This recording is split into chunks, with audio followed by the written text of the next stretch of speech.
Russian tanks seem to get more and more add-ons as the conflict continues.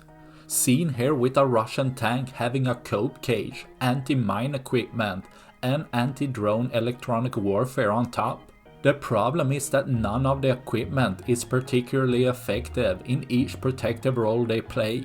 Not completely worthless, but adding too narrow benefits to be really worth the resources. Showing Russia trying to come up with quick solutions to their problem, but result as seen here with a drone striking the tank, causing it to get immobilized.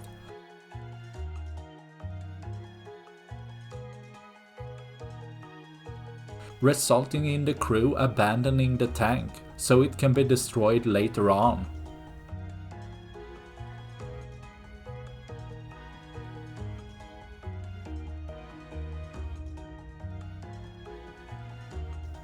That's all I had for this video.